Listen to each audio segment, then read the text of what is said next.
Good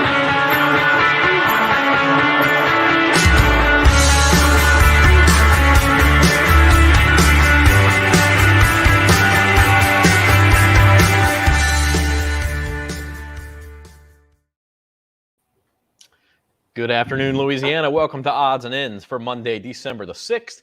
Zach Ewing with Devin Jackson here with you on this rainy Monday afternoon. Is it raining down there in New Orleans, Devin? Yeah, it started about 15-20 minutes ago, and it's been coming down pretty hard. Oh, it's been raining here for about 2 hours, so you may be missing the worst of it here in Baton Rouge. We're getting pounded. Jim Derry is not with us today. He is out sick, so we hope Jim feels better. I think it's legitimate. I don't think it's a reaction to another bad week of big bucks. It could be both. I don't know. But I think he's legitimately sick, so we hope we wish him well. It's funny. Every week, Jim is more confident in his picks, and every week he crashes and burns harder. I have to. What do we started with $2,000. Let me check my math here. Jim is down to $436. Oh, so wow. We've still got 5 weeks left. He's not here to defend himself, so I'm not going to go in too hard here. We'll wait for At the Book on Thursday to do that. But yeah, it was another wasteland for Jim Derry. He liked a lot of upsets on Saturday, and there actually were some upsets, just not the ones he picked. He's big on Iowa and Houston, and those didn't come out for him. So anyway, Devin, another good week for you. Another good weekend of football. We've got a college football playoff. We got lots to talk about. Yeah, it was an exciting weekend, lived up to the billing. The biggest games actually didn't turn out to be great, but some of those other kind of deciders for the college football playoff games were great. Oklahoma State and Baylor was a classic, but everything else, it was either a blowout or one team pretty much handled it pretty much thoroughly. So it was definitely one of those weekends where, it basically you're waiting till Sunday and see who's in and who's not. But we pretty much knew what was going to happen Saturday night. Yeah, I mean, there was a moment, probably like 3:30, 3:45 Saturday afternoon where you had this unbelievable Baylor-Oklahoma State game. Cincinnati looked like they were in a dogfight. Georgia was up 10-0 on Alabama. And so you think, okay, well, if Alabama loses and they get blown out here and it's 38-3, who gets in? Could Baylor get in? Notre Dame gets in? Who could Iowa get in if they beat Michigan? And it just seemed like the possibilities were endless. And then 2 hours later, by 5:30, Alabama had control, Cincinnati had control. You're like, okay, well, I guess we figured this out as long as Michigan wins tonight. And then Michigan, of course, no drama in that one either. So it was pretty cut and dry who was going to be in the playoff. And we'll talk more about that as the show goes on here. This is Odds and Ends on bet.NOLA.com. Zach Ewing with Devin Jackson here with you. We're brought to you by Caesar Sportsbook. And we would, of course, like to remind you that you can sign up for the Caesar Sportsbook app by going to NOLA.com/Caesars. And when you do that, you can't bet yet, but you can get that $100 bonus if you deposit some money before the launch of mobile betting. Best guess is we're about a month away from that. Fingers crossed that we may have it in time for the NFL playoffs, maybe even the national championship game on January the 10th. So go to NOLA.com/Caesars. Be ready. Get that Christmas money in there and get your $100 bonus, your little holiday gift from Caesar Sportsbook and bet.NOLA.com. Let's talk quickly about tonight's game. We're going to switch gears to the NFL because it is a big Monday Night Football game. In fact, we've got another one coming next week, which we'll talk about at the end of the show. But Patriots and Bills, this is about as good of a game as you'll get on Monday Night Football. Control of the AFC East on the line. Really, control of the AFC in general could be on the line. You see the total there is down to 40.5. Early in the week, it was 45. Devin, I don't know if you've seen the video. It is howling wind in Orchard Park, New York right now. I mean, it's windy outside here, but it looks like Wizard of Oz compared to this at Ralph Wilson Stadium. It'll be interesting to see how it affects the game. I mean, the Bills kind of live on that deep passing kind of attack, and with wins like that, I don't know if you want to attempt passes like that. So if it were to turn to kind of a run type of game, it definitely favors the Patriots of the two teams. They're definitely the more polished running team, but it should be probably a defensive battle, and it makes sense why the over-under is starting to dip here. Yeah, it's It's interesting. I agree with you. I think the Patriots get the advantage if it's windy. I should note I guess the high wind advisory there in Buffalo is only in effect until 7:00 Eastern. So they do expect, and the game, of course, is at 8:20 Eastern. So they do expect the winds to die down a little bit. And then, you also see videos of these flags whipping around above a stadium. Well, what's really important is what the wind is like on the field, not necessarily a couple hundred feet above the field. So that's those are both factors too. I'll ask you this, Devin, though, with the over/under down to 40.5, you expect the defense to struggle. How low is too low for you to bet the under? I mean, if it gets down into the 30s, at what point do you start being contrarian and saying, I think maybe it does go over? Anything below probably 36 or 37. I think 40 is kind of pushing it now, because I do think that they're going to find, break through and find ways to score. These two defenses are solid, but they're not like shutout type of defenses. And the Patriots have been playing really well as of late. But this could very well turn to a shootout if, both teams kind of get in the stride. So I think it's pushing it now at 40.5. And anything lower than that, I don't know if I would take the under if it was under like 38 or 37 points total. Yeah, I mean, I think if it gets down there, you've got to be contrarian and take the over. 40.5 is almost too low for me. And the reason being is because turnovers can cause the total to go up too. And the high winds could also mean turnovers. I mean, let's say, just hypothetically, New England gets out to a 10-0 lead, a 14-0 lead with its running game, and Buffalo decides they have to throw. Okay, they have to throw, which means they're going to go higher tempo. They're going to get some chunks of yards. They might score some points, but also there might be some Josh Allen interceptions, which he's been known to do. Sets the Patriots up with short fields. All of a sudden, you're into a 28-13 range or a 28-17 range or something, and you've gone over a 40.5. So I'm wary of it already. I do think if it keeps dipping down below 40, I may put a little bit on the over tonight. I'm already on the Patriots +3. I think if I can get that 3, I really like my chances to at least walk away with a push tonight. This is Odds and Ends on bet.NOLA.com. Hit the like button, hit the subscribe button for us. If you've got comments, feel free to leave them. We will get to your comments live here on the show. And we're talking a little NFL, a little Monday Night Football, New England and Buffalo tonight. Let's look back at yesterday, though. Let's look back at the Sunday that was in the NFL and the Thursday that was, for that matter, starting with the Saints, 27-17. You were on the text chain. I think you were kind of an innocent bystander, Devin. Jim Derry and I were going at it pretty hard on Thursday night about, his idea was the Saints need to start Taysom Hill. Trevor Siemian is the problem. And Taysom Hill had his moments. He hurdled the defender. He was obviously playing hurt at the end of that game, which could have been a factor with his torn tendon in his finger. The Saints' problems go a lot deeper than that, though. I mean, the reason he hurt his finger in the first place is because they can't protect anybody right now. The offensive line is banged up. The running game is banged up. The wide receivers have been terrible all year. Like the defense gets worn down, even though it's pretty solid to start with. They've got a lot of problems that go beyond the quarterback in my eyes. Yeah, well, I mean, I think we've kind of become used to the Saints being undermanned this season and finding ways to win and finding ways to be competitive. But the reality is you can't have as many injuries as they have and still be a playoff team. It's just tough. I mean, you're down, and I saw tweets from earlier today from like Jeff Duncan and a few other people, Nick Underhill. But when you're missing your top running back, receiver, top 2 tackles, top defensive ends, and go down the list of things, I mean, it's going to be tough to win in the NFL. It already is. But if you're down so many playmakers, it doesn't matter who you put at quarterback, to be honest. I mean, you could play the perfect game. And Taysom played a pretty flawless game to the fourth quarter. He had that interception, but you could argue it was, went off of Kenny Still's hands. He should have caught it. And it was a brilliant play. I mean, almost nothing you can do there. Yeah, it's kind of one of those plays that just happened. But through 3 quarters, he played pretty mistake-free football. And you can argue, that blindside block call as well definitely factored into kind of their momentum being lost in the third quarter.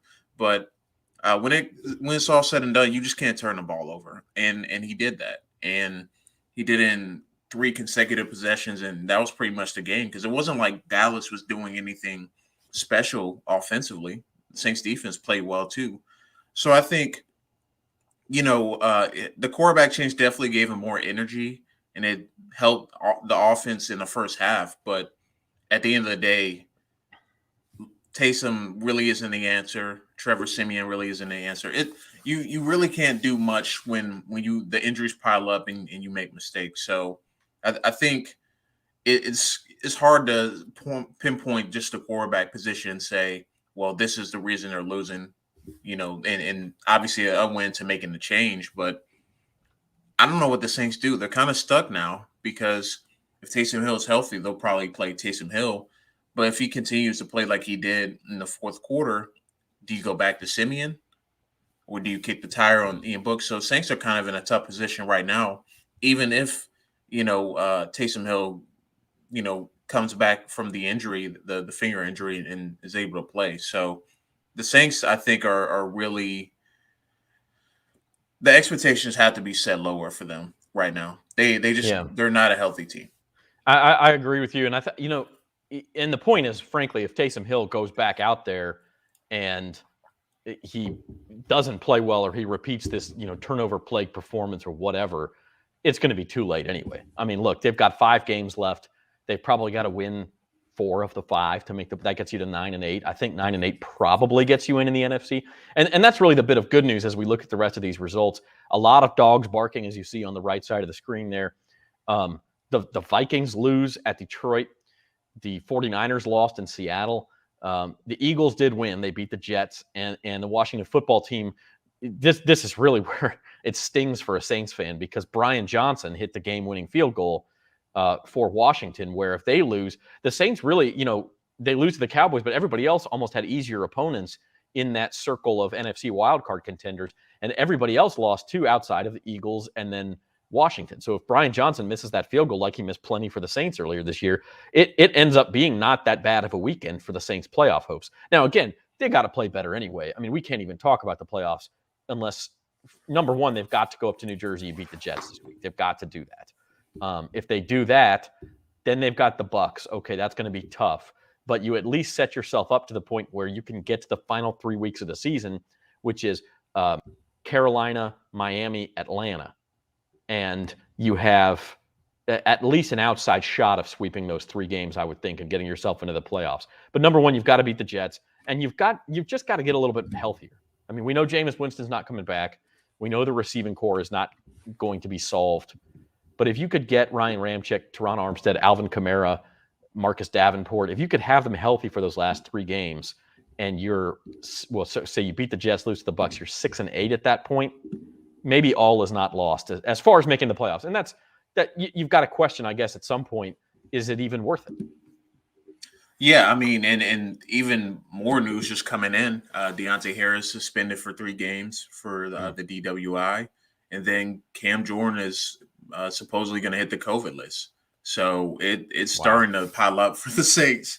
I mean, pretty much everything you think could go wrong is going wrong for this team this year. And Deontay Harris was the lone bright spot from the receiver spot against the Cowboys Thursday night. Now they're without him for 3 games. So Saints are continuing to take hits. And honestly, I mean, I think they can probably get three more wins realistically for sure. The Dolphins are playing better too, so that's not even a for sure win either. So it's going to be a tough sledding for the Saints coming down the stretch of the season. Yeah, I mean, I think Amy Just, one of our Saints beat writers, just said it perfect. It's like 0 to 100 every day, and she's talking about the news cycle for the Saints, and it's like, I mean, Devin, you were on Twitter, you saw it. I mean, this literally just broke 3-4 minutes ago. Cam Jordan on the COVID list. He's vaccinated, so could he have 2 negative tests before Sunday? It's possible. It's not. I don't know that it's likely. He's got 6 days, so it's possible. And then Deontay Harris out, and he's one of the few playmakers they have left. Now maybe Alvin Kamara comes back, and you've got one there, but it's just an ugly situation right now. Obviously, the Jets game is a must-win. If you lose that one, you pack it in for the year, I think. Especially with the Sunday night game at Tampa Bay on the horizon, which I think will get flexed out of Sunday night, by the way. But it's not looking good right now for the Saints. The rest of those NFL results, real quick, the other one that kind of sticks out, actually a couple of them in the AFC, the Chargers taking it to the Bengals. That was a weird game. LA had a 24-0 lead. Cincinnati got that was in the second quarter. By the end of the third quarter, the Bengals had gotten all the way back to 24-22, and had a 2-point conversion to tie the game. Didn't get it, and then the Chargers raced away again. Bengals started turning the ball over, and the Chargers get a big win for the AFC playoff race. And then same thing down toward the bottom, the Steelers knocking off the Ravens. Ravens go for 2 at the end in the win and don't get it. So the AFC race just wide. That's why I say tonight's game, Patriots-Bills, may be for control of the AFC, because frankly, outside of those 2 teams and the Chiefs, I don't trust anybody in the AFC. Yeah, I mean, it's becoming pretty much a 4-team race, and the Ravens have been playing pretty inconsistent as of late too. They start off the season hot and really have kind of cooled off as of late, and losing to the Bengals early a couple of weeks ago, and now losing to the Steelers. That's pretty crucial for the AFC North. I know they still are at the top of the NFC North, but it's getting more and more tight, and I mean, the Steelers are now in the playoff race as well in the AFC. So the AFC and I mean the middle of the pack for the NFC and AFC is insane. I mean, you got like 4 or 5 teams on each side of the coin that can make a playoff push. I mean, the Dolphins look like a team that can make a playoff push now. The Steelers as well. Those are 2 teams that look like they're going to be picking high in the NFL draft order earlier this year. So the Ravens losing, that's a pretty crucial one. I think the Patriots are, for now, the 1 seed in the AFC until tonight's game. So we'll see what happens. But the Bills Patriots seems to be the battle for the 1 seed, and seems like they're going to be racing to win a division, try to get the top seed in the AFC as well. Yeah, it's it's wild and crazy, and this is exactly what the NFL wanted when they added the 7th playoff spot in each conference. Although, frankly, even with only 6, it would still be kind of crazy right now because there's only really 4 good teams in each conference. You mentioned the Chiefs, Patriots, Bills, and then we'll throw the Titans in there in the AFC because their record is good, although they're not playing very well right now. They had the week off this week. And then in the NFC, you have Packers, Rams, Cowboys, and Bucks. And then after that, it drops off. So, man, it's a mess. It is absolutely a mess right now. Yeah, this honestly, we might not know the playoff picture until the final hour of NFL Sunday in Week 17. I think it's really going to come down on both sides until the very last second of the very last snap on that Sunday or Sunday evening, I should say.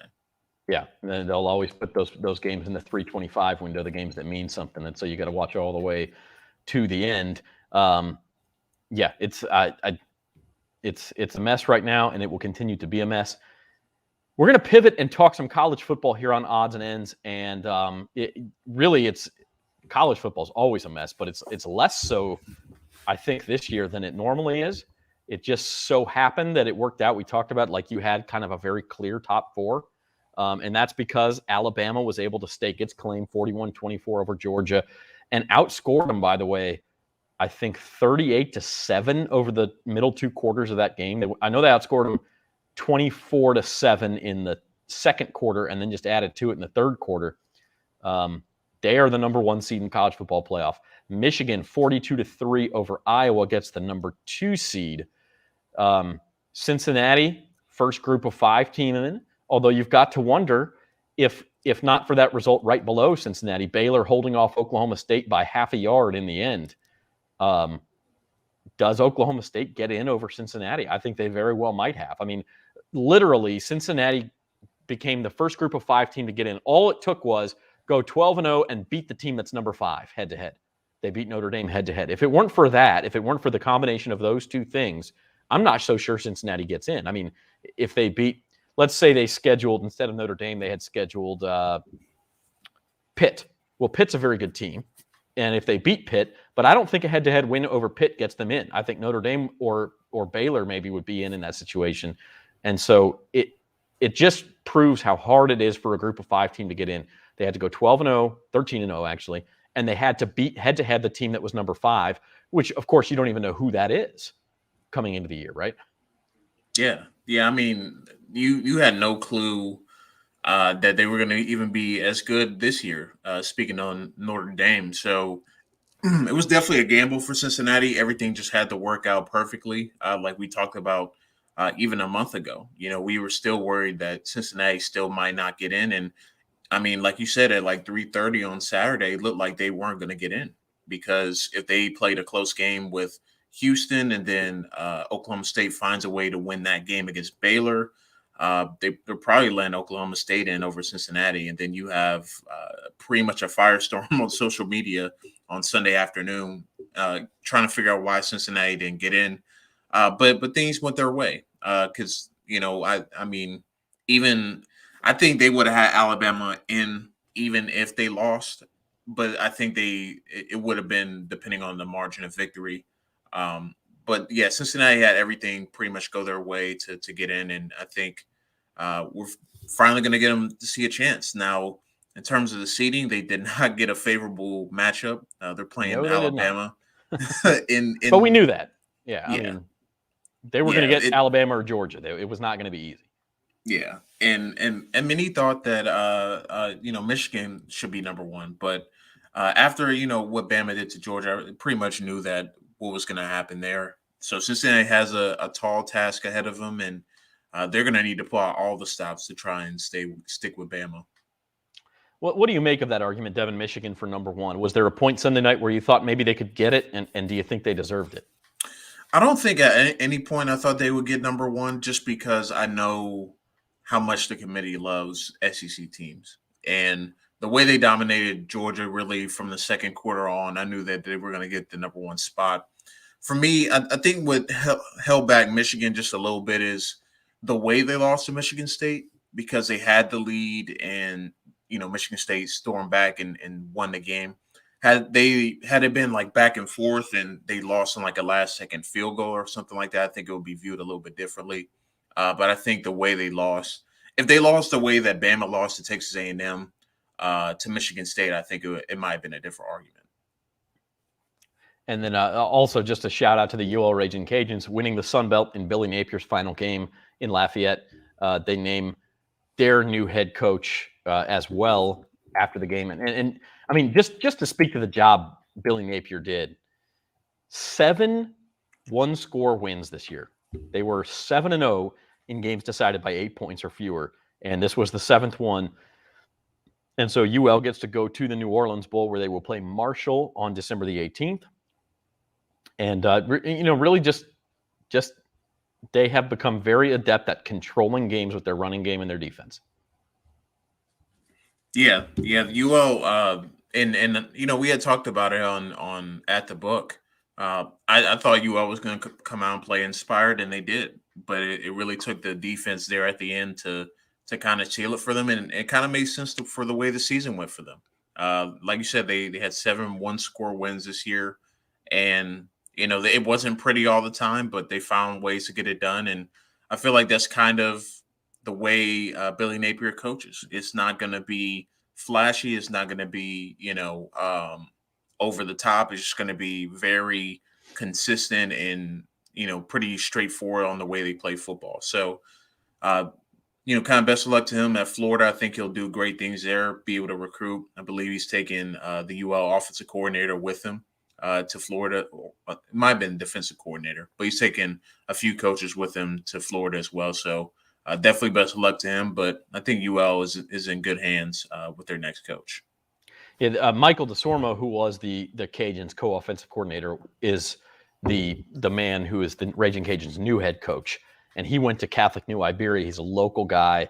You can tell just by the name DeSormo, we're talking about a Cajun through and through. And so he's the new guy in Lafayette. And really, you have to say it's a good choice. You want continuity as much as possible from the Napier era, which has been obviously the best in the history of UL Lafayette football. So it's I think still a good choice for them, and we'll see what Billy Napier can do at Florida. Let's turn our attention to the playoff now. Let's talk playoff. We talked Michigan being the number 2 seed instead of number 1. It was pretty clear that the committee was going to do whatever they could to avoid an Alabama-Georgia rematch in the semifinals. Now, we may still get that in the championship game, but I think if they had determined Michigan was number 1 over Alabama, you would have seen Cincinnati be the number 3 over Georgia just to avoid that rematch, so that it was going to be Alabama, Cincinnati, and Georgia, Michigan, no matter what. It's interesting we see the odds here, though. There is no odds-on favorite now, where everybody's plus money. Georgia was minus 220 last week. They're up to plus 135. Alabama, your slight favorite at plus 120. And then Michigan and Cincinnati, their odds only go down slightly from last week. And I think that partly has to do with the fact that we weren't sure last week if Alabama was going to get in. Now that we know they're in, this field is tougher on paper than it would have been had, say, Notre Dame gotten in or Oklahoma State gotten in.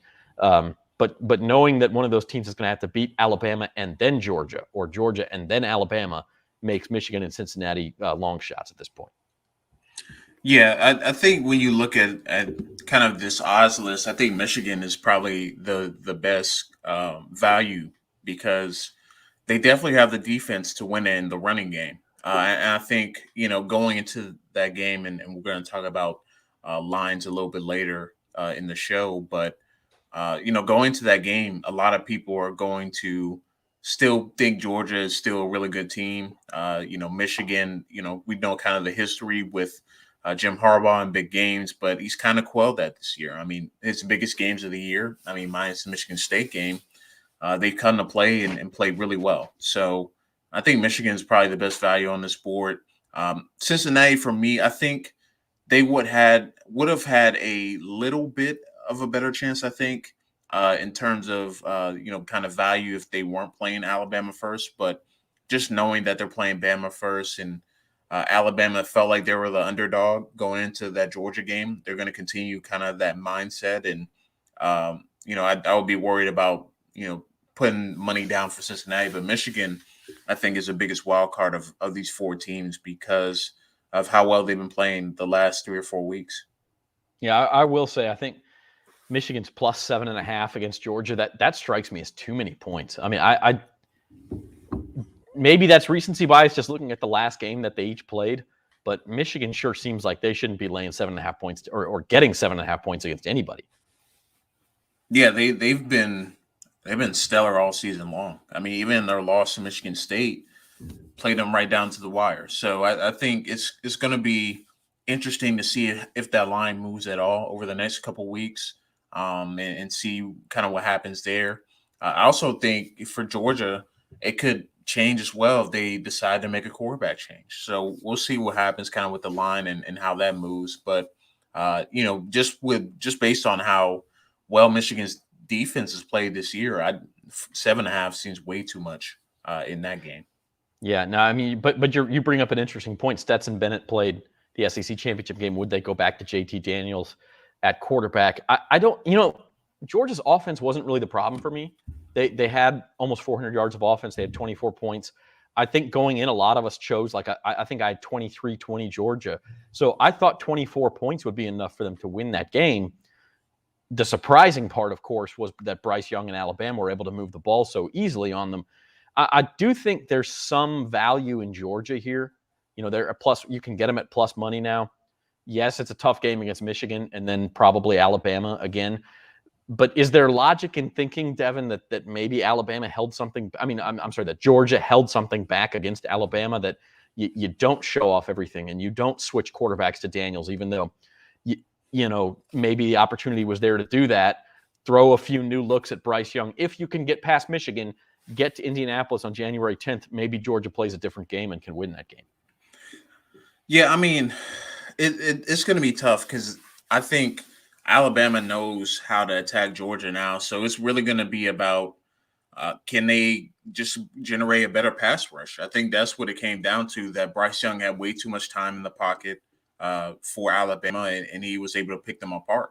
But also Jameson Williams, receiver from Alabama, he was left way too many times wide open over the middle, getting behind the defense. So there's going to have to be a different plan, and they're going to have to find different ways to attack the Alabama defense as well. I think they underestimated a little bit of what they can do stopping the run specifically and passing. I mean, the teams that have had success on Alabama this year have passed the football. And I think Stetson Bennett does a good job of managing the game. And if he's able to run the ball, they can run play action off of it. But if their plan is to attack Alabama's secondary in a potential rematch in the national championship game, I would think they would probably go to Daniels and try to attack him that way.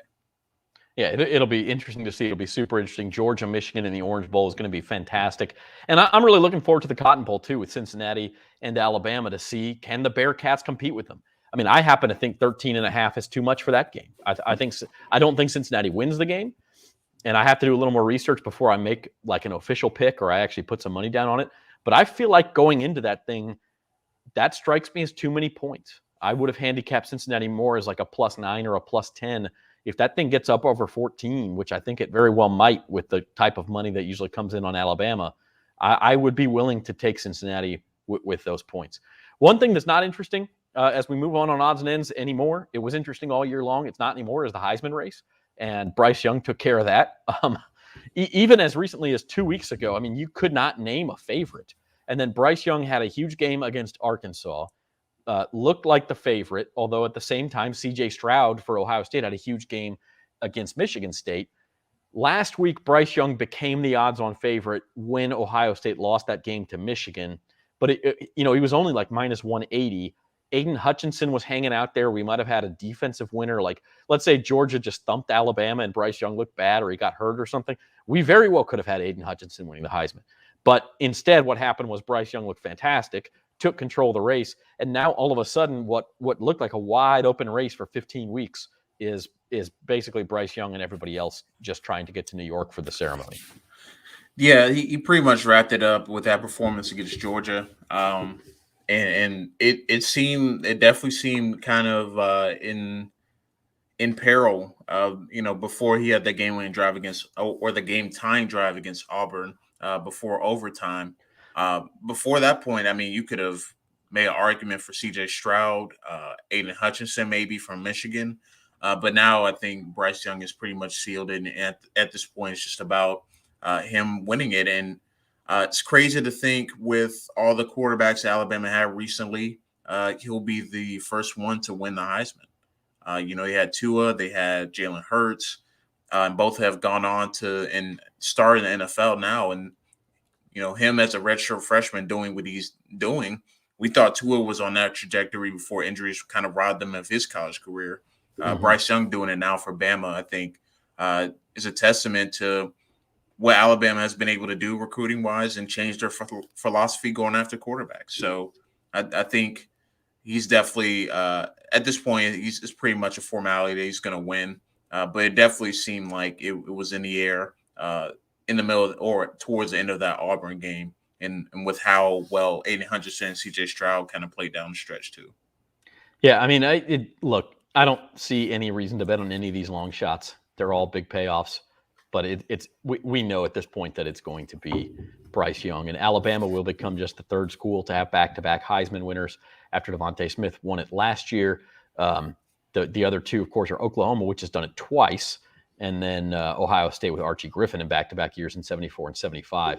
Oklahoma most recently, of course, with Baker Mayfield and Kyler Murray doing it in 17 and 18, and now we'll have Alabama with back-to-back Heisman. So that's just about wrapped up. We're kind of in a holding pattern now in college football. We've got still almost 4 weeks to go until we get to the college football playoff on New Year's Eve.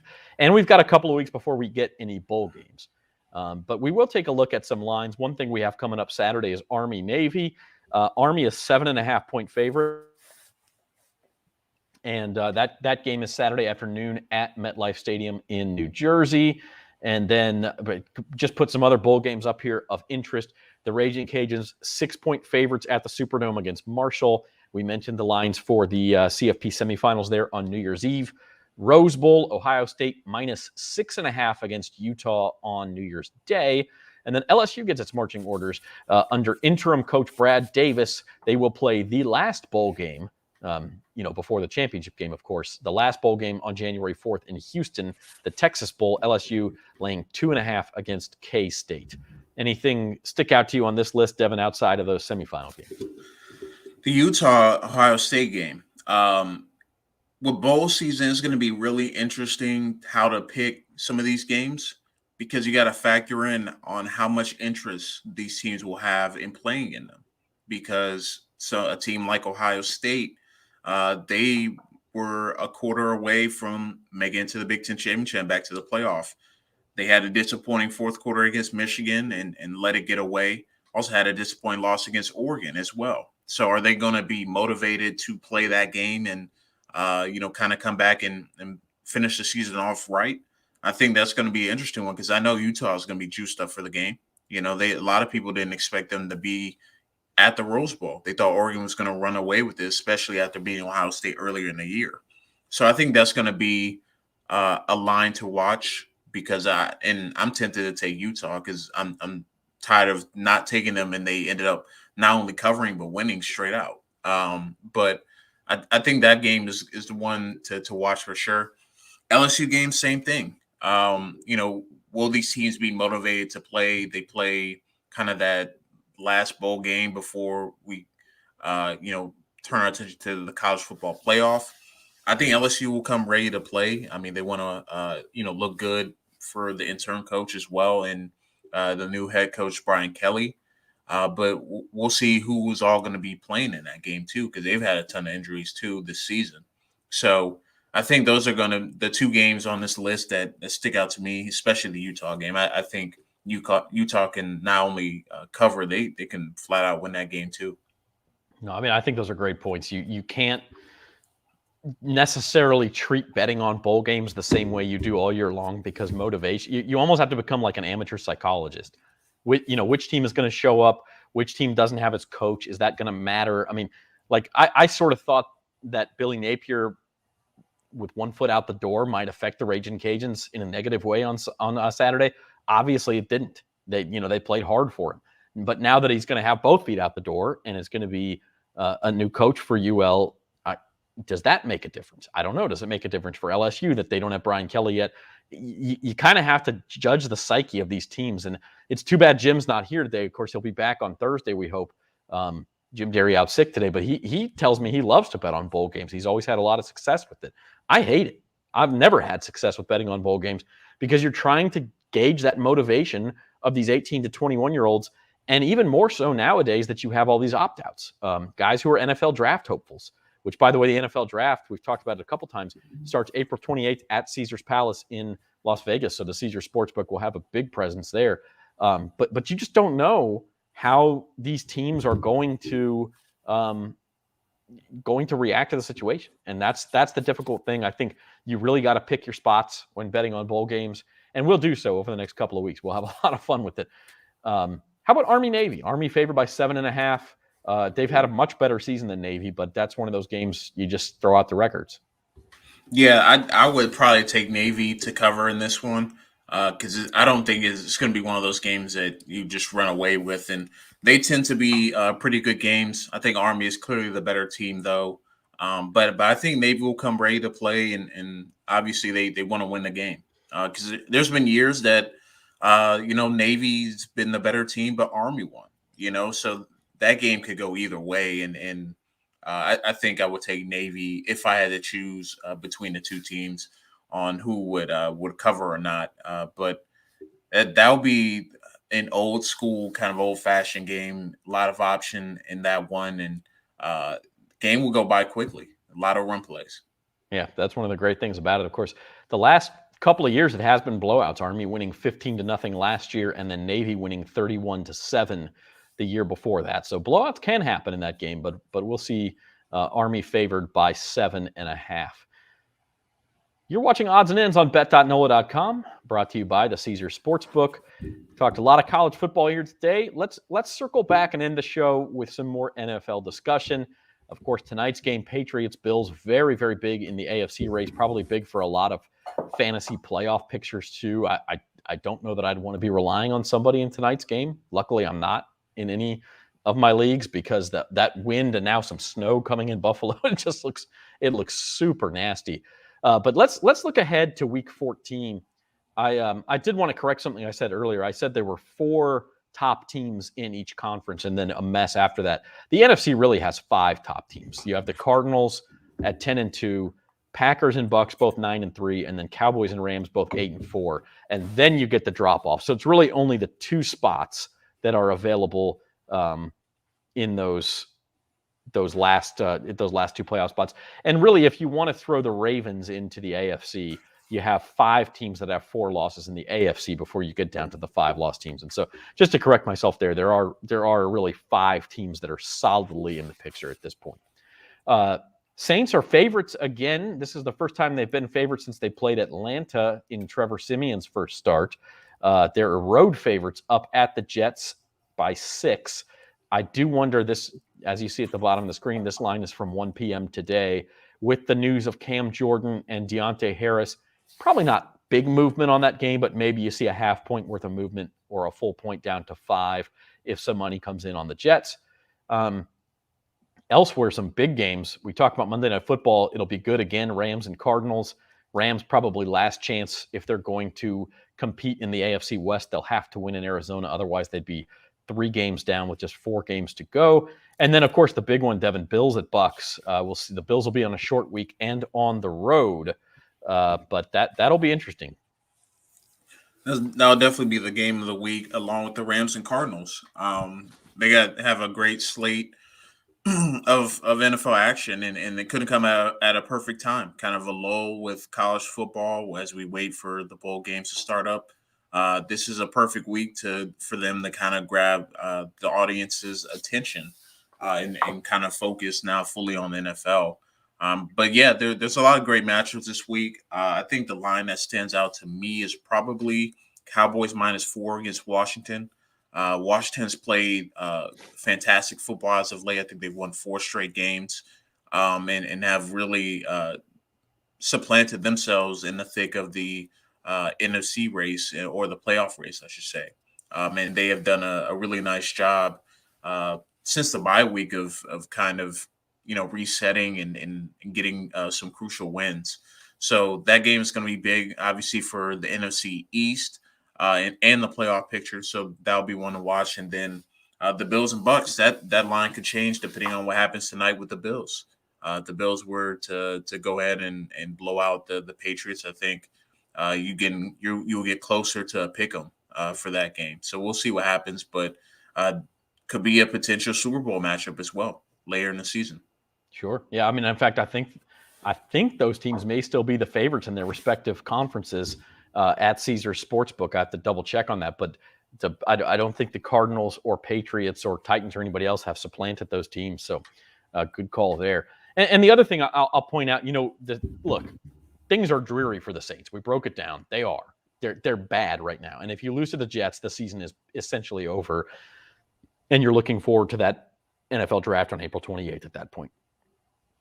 However, if the Saints should beat the Jets, now nothing ever goes as according to plan in the NFL. There's very rarely chalk. But let's just pretend for a minute that chalk holds here. The Saints win in New York. The Cowboys win in Landover, Maryland. They beat Washington. And the Bengals, who are 1-point favorites against the Niners, let's say they beat the Niners. Well, the Eagles are off, and Carolina and Atlanta play each other. So one of them will win, one of them will lose. The Saints playoff picture looks a heck of a lot better in 7 days if the favorites win all those games. The Saints win, Cowboys win, Bengals win, Eagles are off. All of a sudden, and I know the Saints have to turn around and play Tampa Bay the next week, but all of a sudden you look at it and say, man, maybe they're not out of this. If you trying to get to the 7 seed is something you're interested in.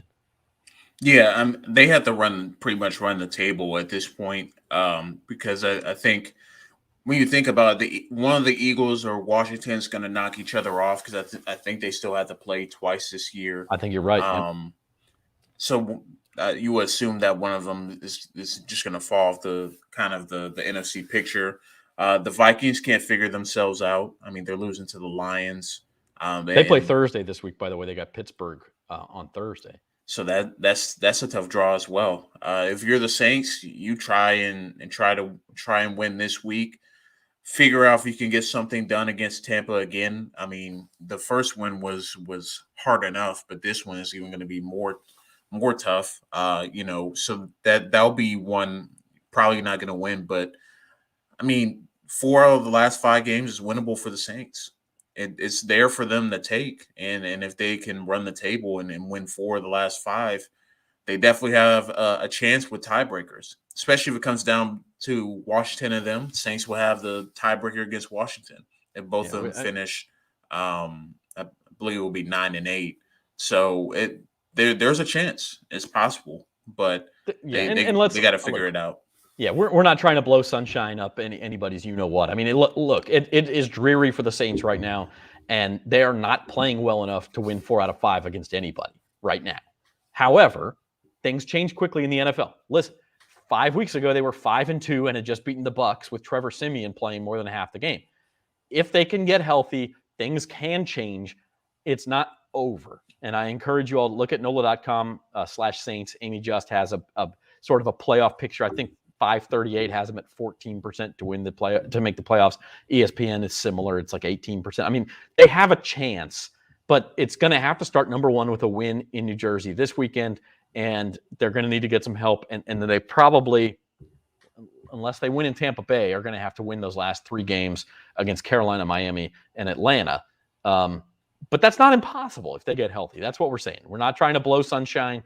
It's not a good situation, especially compared to what it was a month ago, but it's also not over. So that's really where we're at. A couple of things I mentioned, by the way, that Thursday night game, the Vikings are 3-point favorites over the Steelers. That's on Thursday night in Minnesota. And then your conference favorites, it is indeed Tampa Bay. They're plus 260 to represent the NFC in the Super Bowl. Slight favorites over Green Bay at plus 350 and Arizona at plus 380. And then in the AFC, it's actually Kansas City at 3-1 to win the AFC, followed by Buffalo plus 375 and New England plus 450. So right now, not quite a Bills-Bucks prediction from the odds makers, but pretty close that game next week. And if the Bills win tonight, it could be Bills-Bucks, both being their conference favorites.